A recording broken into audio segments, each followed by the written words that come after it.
There are so many wonderful things about light painting, but one of the things that is the most joyous is that I've seen, albeit anecdotally over the years, this incredible transformation, not just in myself, but in other people who have connected with the art form either online or through workshops. And that connection that I've seen is one of this direct line between light painting and photography as an art form and positive outcomes in mental health.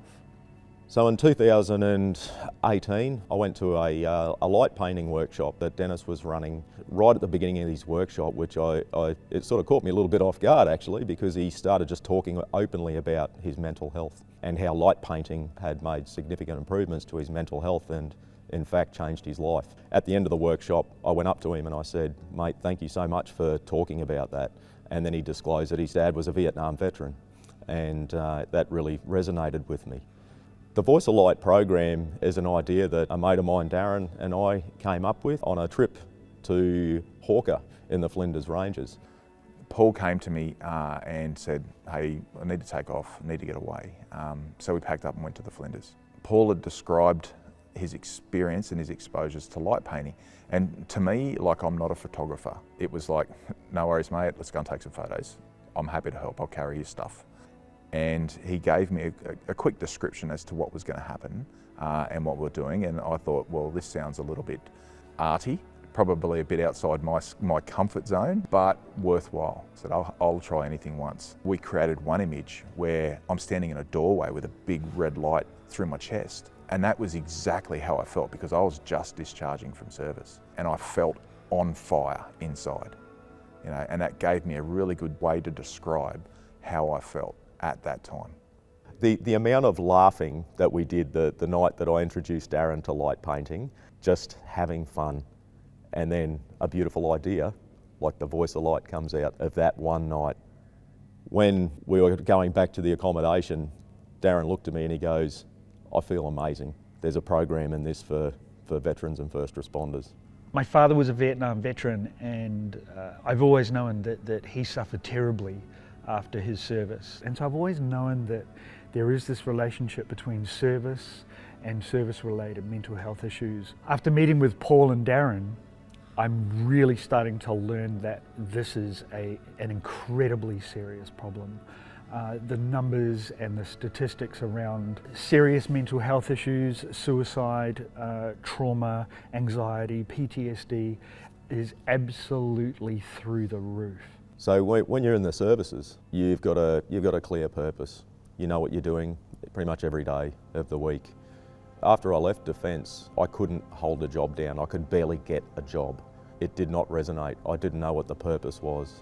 There was no clear goal. I was lost, and I was overwhelmed with the lack of purpose. What we've got with this program is I've been able to take these skills and create something which gives other people purpose, and the outcomes are tangible. As I've progressed through my career, I've dealt with and managed some significant mental health issues within myself and within the team that I've been responsible for.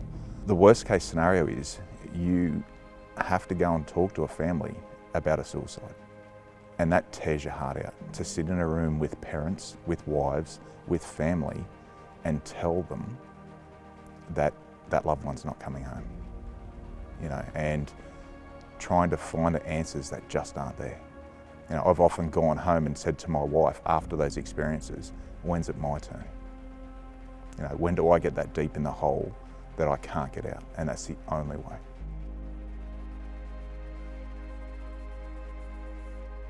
In June 2021, Paul and Darren came to me with this amazing idea. And the idea was to take an experience that they had had together out light painting and see if we couldn't develop a program to take that experience that they had had and that I've seen anecdotally over the last 10 years and put together a program using light painting as the method to help veterans and first responders improve their mental health through this art form. We're already seeing some really significant results of people that have been engaging with us, even just through some simple little workshops, trips away to the Flinders, and we even had an event here in this amazing space with some families. It's been such a buzz. So we did an introduction to light painting for some veterans, first responders, and some mental health professionals. One of the guys that came along that night, he reached out and he said, I really want to tell my story through this medium. Will you help me? It was a no-brainer for us. We said, absolutely, we will help you do this. The conversations that we have almost every day around how this has helped him heal is just beautiful. It's very humbling.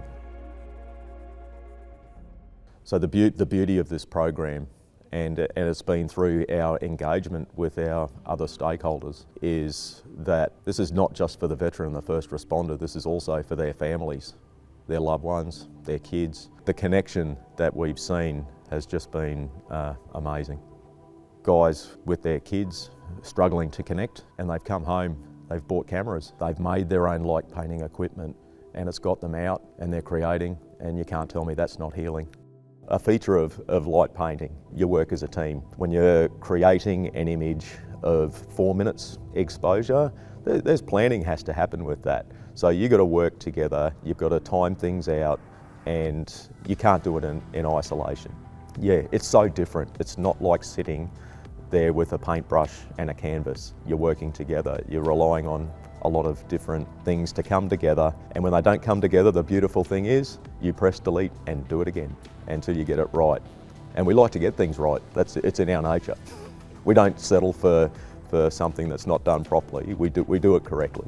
When an idea like this comes to fruition, what we really need is clear research showing that there is a benefit for our participants from beginning to end, and that's really hard when it's 7 weeks and 84 hours. The Hospital Research Foundation here in South Australia has made a commitment to fund our pilot program early in 2022.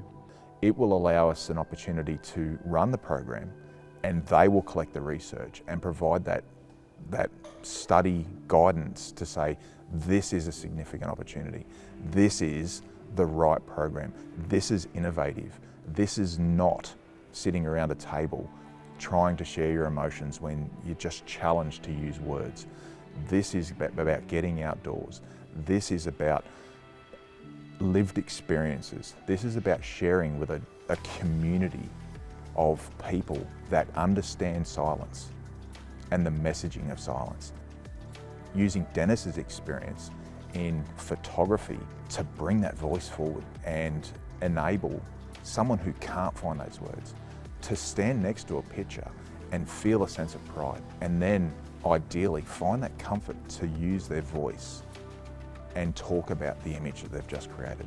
It was really funny seeing the mental health professionals who we'd discussed the idea with and shown some images to on that the first night, and just seeing the personalities really come out. So you could see people coming up with ideas about, I know that I've got a client who I know will benefit from this program.